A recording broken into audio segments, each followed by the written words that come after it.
안녕하십니까. 매일 아침 조간신문의 주요 기사를 딱딱 풀어서 해석해드리는 조간딱풀 9월 25일 수요일에 인사드립니다. 자, 오늘은 먼저 어제 늦게까지 있었던 장면 한 세 가지를 간략하게 소개해드리고 이재명 사법 2기와 관련된 소식들을 전해드리겠습니다. 먼저 소개해드릴 기사는 어제 국회에서 국회에 홍명보 한국축구국가대표팀 감독이 출석을 했죠. 정몽규 축구협회 회장도 나왔는데, 자, 스포츠신문 일본 톱에 어제 국회 기사가 실렸습니다. 상당히 이채롭죠. 자, 스포츠 동화 일면 톱 기사입니다. 정몽규 사연임 포기도 홍명보 사태도 NO. 문채위 의원들 거센 질타에 고개 숙였지만 끝내 뜻은 안 꺾었다. 어제 타깃이 된 사람은 정몽규 대한축구협회 회장이죠. 원래 재선만 하도록 되어 있는 것을 예외 규정 스포츠공정위원회 대한체육회 스포츠공정위원회가 심사를 해서 인정을 하면은 3선을 할 수 있는데 3선을 하고 또 4선을 하겠다. 그렇게 시도를 하고 있습니다. 여기에 대해서 이 문화체육관광부나 또는 어제 여야 의원들 막론하고 사퇴를 촉구했지만은 지금은 사연임을 포기할 생각이 없다는 취지로 이야기를 했고, 홍명보 감독에 대해서는 이 국가대표팀 감독 선임의 공정성 문제가 불거져 있죠. 그래서 만약에 하자가 있으면은 사퇴를 할 것이냐는 물음에도 사퇴를 시킬 것이냐는 물음에도 그러지 않겠다는 또 취지로 이야기를 했고, 홍명보 감독도 지금 월드컵 예선이 진행 중이기 때문에 지금 자리에서 물러날 생각은 없다. 자, 이런 뜻을 분명히 밝혔습니다. 어제 밤 늦게 결정된 것 중에 하나, 최재형 씨, 디올 파우치와 관련한 최재형 씨에 대해서 또 검찰 수사심의위원회가 열렸는데, 최재형 씨와 관련돼서는 네 가지가 어제 수사심의위원회를 밤 늦게까지 했습니다. 청탁금지법 위반, 명예훼손, 주거침입, 위계에 의한 공무집행 방해, 뭐 이런 것들이었는데, 핵심적인 관심을 모은 것은 청탁금지법, 그러니까 김영란법 위반 여부죠. 이게 본인이 몰카를 설치를 해서 줬던 그 디올 파우치, 이걸 받은 김건희 여사, 그 즉 김영란법이 적용이 되느냐 했는데 검찰 수사에서는 적용 대상이 아니다. 그리고 김건희와 관련된 검찰 수사심의위원회에서도 불기소 의견을 냈죠. 그런데 어제는 이 부분에 대해서 최재형 기소 권고가 나왔습니다. 기소 권고. 자, 조선일보 사회면 기사입니다. 디올백 전달 최재형 기소 권고. 검찰 수사심의위원회 8대7로 의결을 했는데, 희한하게 나온 것이 디올백을 받은 김건희 여사에 대해서는 검찰 수사심의위원회가 불기소 권고를 했습니다. 그런데 디올백을 준 최재형에게는 기소 권고를 했습니다. 이 수사심의위원회가 전체 한 150명, 그 중에서 한 15명을 무작위로 이렇게 추천을 해서 구성을 하죠. 그러니까 김건희 그 기소 권고 여부를 결정을 한 수사심의위원회와 이 최재형의 기소 권고 여부를 결정을 한 이 검찰 수사심의위원회는 같은 사람들은 아니죠.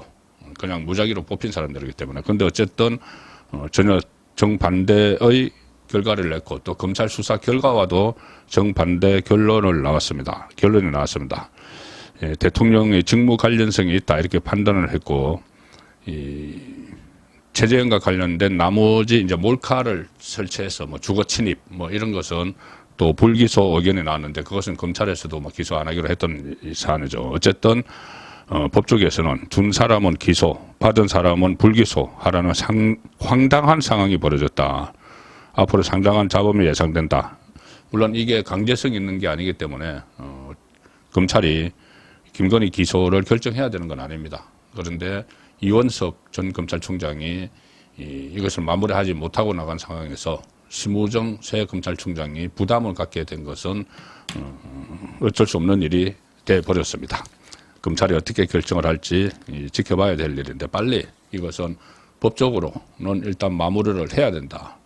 검찰도 그렇게 판단을 했고 김건희 수사심의위원회도 같은 의견이었기 때문에 마무리하는 쪽이 낫다는 생각입니다. 어제 또 밤늦게까지 이 용산에서 윤석열 대통령 그리고 한동훈 지도부 만찬이 있었죠. 그런데 예상대로 성과는 없었습니다. 자, 동아일보 일면 톡과 3면 기사입니다. 윤한 만찬, 김여사 의정갈등 논의 없었다. 김여사 리스크 속에 빈손 만찬, 한동훈 현안 논의 자리 다시 잡아달라. 지금 김여사 문제를 논의할 상황이 아니었다. 어제 분위기가 그랬죠. 그런데 지금 윤석열 대통령 국정 운영, 여당 지지율이 동반 하락하고 있습니다. 이 상황에서 2달 전에 2시간 만찬보다 30분 줄어서 만찬을 했고, 이 한동훈 대표는 계속 독대할 수 있는 자리를 마련해 달라. 김건희 여사와 의대 정원 문제 논의하기를 원한다. 이렇게 요구를 하고 있는데, 대통령실에서는 그렇게 한동훈이 자꾸 주장하는 것은 야당의 프레임에 말린 것이다. 이렇게 불쾌감을 표시를 하고 있다. 자, 두 사람의 신뢰관계가 완전히 깨진 것 같습니다. 깨진 것 같아서 서로 딴 쪽을 바라보고 이야기를 하고 있는 상황인데, 이게 지금 탄핵 정국이 사실상 지금 조성이 되고 있죠. 윤석열 정부를 몰아내겠다는 이재명이. 그런데도 이 두 사람이 정말 힘을 합쳐가지고 이걸 막아내고 헌정 질서를 지켜야 되는데, 이 두 사람의 지금 일종의 감정 싸움을 하고 있는 것 아닌가, 그런 생각이 들어서 상당히 우려스럽습니다. 양비론일 수밖에 없는 상황이라고 저는 봅니다. 양쪽 모두 책임이 있고, 이게 지금은 이렇게 서로가 기싸움을 벌이다가 어느 순간에 같이 무너져 버릴지도 모르는 상황인데, 어떻게 보면은 상황 인식을 제대로 하지 못하고 있는 것 아닌가, 그런 걱정까지 듭니다. 앞으로 이 부분에 대해서는 저도 계속 의견을 말씀드리도록 하겠습니다. 그 원칙은 하나입니다. 두 사람이 같이 가야 된다. 그런데 떨어지려고 하는 사람이 어느 쪽인지 제가 예의주시하면서 계속 분석 논평을 드리겠습니다. 말씀드린 대로 지금 탄핵이 사실상 시작이 됐는데 한가하다는 이런 지적들이 많이 나오고 있습니다. 윤석열, 한동훈 두 사람이 티격태격하는 모습이 어제 제가 말씀드린 대로 무슨 탄핵을 위해서 마치 총동원령을 내리는 것처럼 이재명이 SNS에 군주민수, 그러니까 박근혜 탄핵 전국에서 많이 이야기됐던 그 군주민수, 임금은 배고 백성은 물이어서 물이 배를 띄우기도 하고 뒤집기도 한다. 탄핵 이야기를 그때 박근혜 정부 때 많이 이것을 인용을 해서 했는데, 그걸 이재명이 다시 꺼내 들었죠, 어제. 자, 그 상황에서 이제 이 정치권에서 이 탄핵을 막기는 좀 역부족이다. 조금 전에 말씀드린 윤한 갈등 이런 이유로. 그래서 지금 법원의 시간이 굉장히 빨라져야 됩니다. 일단 1심, 선거법 1심에서 징역 2년을 구형을 받았죠, 이재명. 1심 선거가 11월 15일로 잡혔는데 대법원 확정 판결까지 신속하게 좀 마무리를 해야 된다. 1심을 6개월 만에 하기로 되어 있는 걸 2년을 걸었기 때문에 2심 3개월, 3심 3개월 규정은 꼭 지켜서 내년 늦은 봄까지라도 대법원 확정 판결이 나와야지 어떻게 보면 전국이 안정이 될 수가 있습니다. 민주당은 부담을 갖겠지만은 434억 원 토해내야 되고. 자, 그런데 이게 과연 제대로 그 선거법 재판 일정이 이어질지 그 부분을 지금부터 관심을 두고 지켜봐야 되는데, 오늘 세계일보에서 사이면에서 이런 기사를 내보냈습니다. 이재명 선거법 위반 1심 처리에 799일이 걸렸다. 평균의 8배다. 불출석 등 이유로 수차례 공전을 했고 2년 넘게 소요됐다. 자, 선거법 사건 재판이 소요되는 시간이 크게 지금 전반적으로 길어졌다는 겁니다. 그런데 특히 민주당 이재명의 공직선거법 위반 사건 1심 처리 기간은 같은 혐의 재판의 평균 처리 기간보다 8배 가까이 길었다. 자, 대법원 행정처가 국회 유상범 의원실에 제출한 자료입니다. 여기에 보면은 2002년부터 올해 6월까지 공직선거법 위반 사건 1심 평균 처리 기간은 99.5일, 거의 100일입니다. 이게 그 6개월 내에 끝내로 됐으니까 180일 규정이 있는데 그 한 절반 되면 이제 1심은 다 나왔다는 겁니다. 180일은 딱 테두리를 정해놓은 거고, 그때까지 끝내라 한 거고, 그때까지 뭐 뒤로 끌 필요가 없으면 앞에서 바로 끝내버리죠. 그래서 그게 평균이 99.5일인데, 이재명은 지금 11월 15일 1심이 나오면은 799일 만에 결과가 나오는 겁니다. 그러니까 첫 재판 시작 후에, 그러니까 첫 재판 시작도 공판 준비기를 어쩌고 하면서 그때 강규태 부장판사가 막 시간을 끌었죠. 그리고 이제 나중에 나가버렸는데, 강규태 부장판사는 첫 재판 시작을 하면서 6개월 가까운 시간을 소요를 해버렸고, 이후 재판 과정에서 이재명은 국정감사 참석해야 된다, 국회 일정이 있다, 또 단식을 하면서 또 2달 동안 재판 안 나가고 이렇게 했죠. 그래서 결심 공판도 당초 6일에 예정됐다가 또 이재명이 코로나에 걸렸다. 그래서 또 2주대로 연기가 되고, 이렇게 해서 평균의 8배 1심이 걸렸다는 겁니다. 이 봐주기가 아니면 있을 수가 없는 일이죠. 재판부의 봐주기. 자, 그런데 이제 1심은 이제 결론이 나오니까 유죄가 뭐 분명하죠. 구형을 2년을 받았기 때문에. 그러면 2심, 3심은 규정대로 3개월까지 끌 필요도 없겠죠. 1심이 이렇게 많이 끌었어요. 재판에 완전히 완성이 됐기 때문에. 그러면은, 절차대로, 법대로, 규정대로 판결을 내려서 이 혼란을 종식시킬 책임이 법원에게 있다고 봅니다. 이 상황에서, 자, 이재명, 지금 이 시간에도 지금 구속이 안 된 상태죠. 2번의 구속 위기가 있었지만 벗어났죠. 한 번은 국회에서 방탄했고, 한 번은 유창훈이 영장을 기각을 해버렸고, 자, 그래서 정치활동을 여전히 하고 있는데 지금 이 시간에도 여러 증거들을 없애고 있는 것 같습니다. 그래서 인신구속을 해야 되는 것 아니냐. 증거를 계속 당대표 자격으로 있으면서 증거를 막 없애니까는 그런 문제도 제기할 필요가 있을 것 같습니다. 자, 조선일보 사이명 기사입니다. 이재명 측 성남 공무원의 국토부 압박 관련 허위 진술 유도했다. 이재명 쪽에서 그때 이재명이 선거법 위반 중에 하나는 이제 김문기 씨 몰랐다는 거고, 하나는 백현동 4단계 용도 상향하는 과정에서 박근혜 정부의 국토교통부가 압박을 가해서 어쩔 수 없었다, 이렇게 거짓말을 한 걸로 지금 재판을 받고 있는 거죠. 그런데 이 성남시 공무원들을 이제 법원에서 정인으로 신청을 해서 이제 정언을 하러 가야 되는데, 이재명 쪽에서 전화를 계속 걸어서 그 공무원들에게 국토부에서 압박이 있었다고 해라, 이런 취지로 유도를 했다는 겁니다. 진술을 유도를 했다는 겁니다. 당신이 그런 이 국토부로부터 압박을 받았다고 이재명 시장에게 보고하지 않았어 여러 사람에게 그렇게 물어봤다는 거죠. 그러면 이제 그 중에 한 명이라도 좀 우물쭈물하면은 그걸 탁 잡아서 봐라, 압박받았다는 공무원이 있잖아, 이렇게 하려고 한 거죠.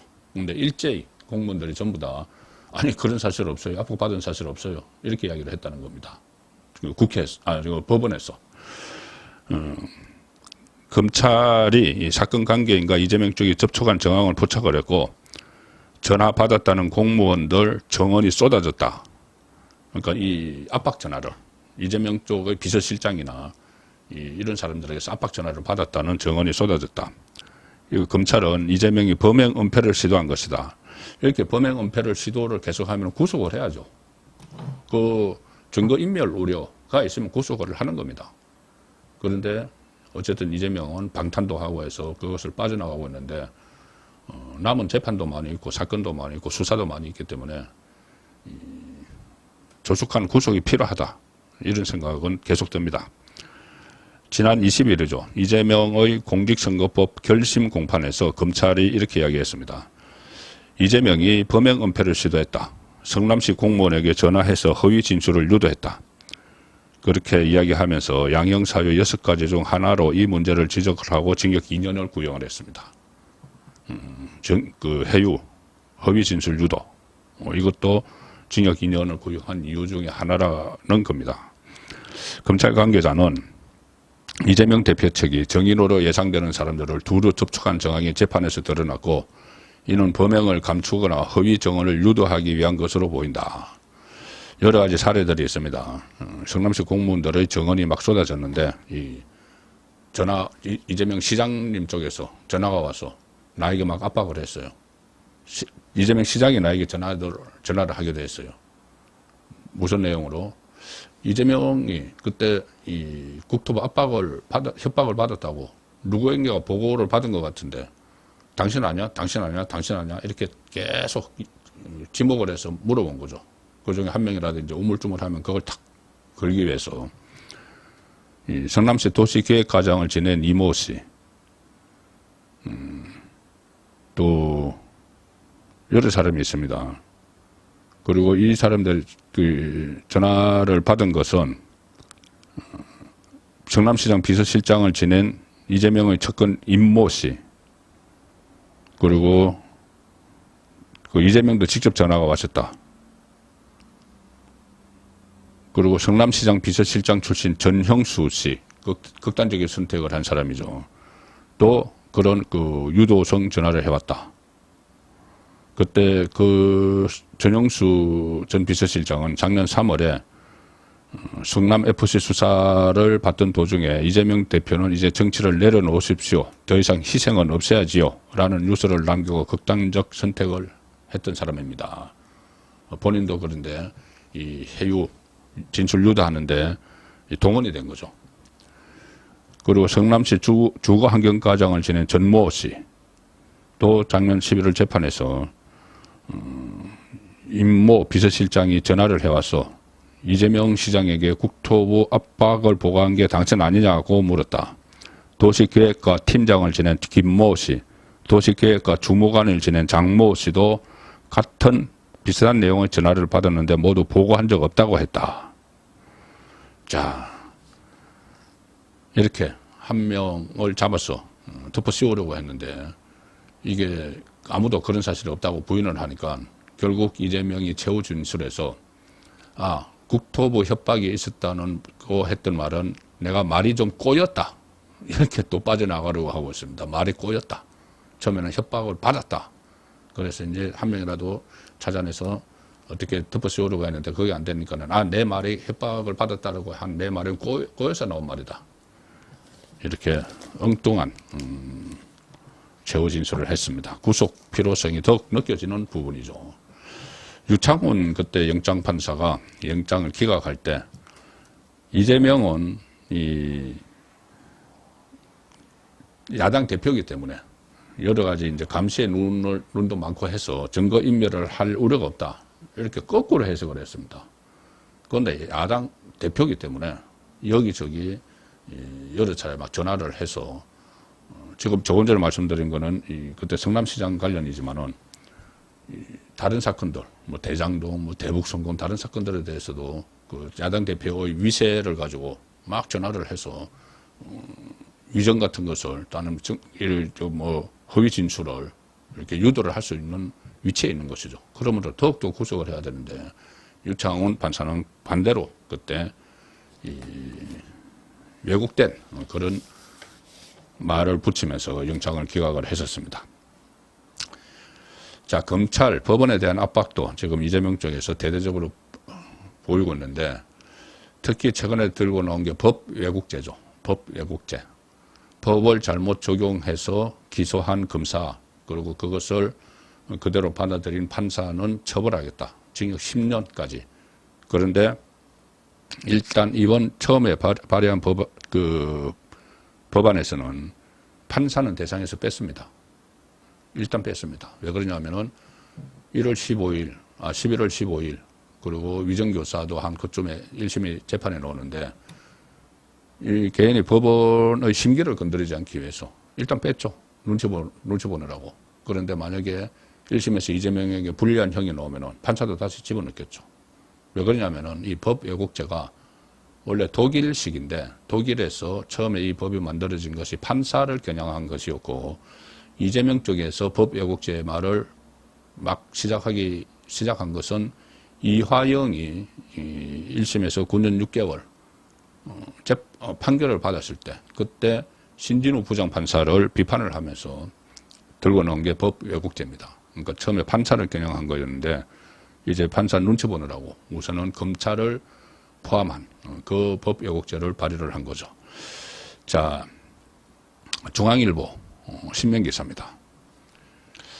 야당이 편파 수사 맡겠다며 법 왜곡죄를 추진을 하고 있다. 여당은 검찰 급박용이다. 자, 검사 등 법 왜곡죄는 10년 이하 징역. 민주당은 독일 등 여러 국가에서도 제정을 하고 있다고 하는데 전문가, 법 왜곡죄에 대해서 법률 전문가는 그 법 왜곡죄는 독일에서 나치, 히틀러의 나치가 사법 불법 때 또 적용이 됐던 거다. 이게 무슨 이야기냐면은 일단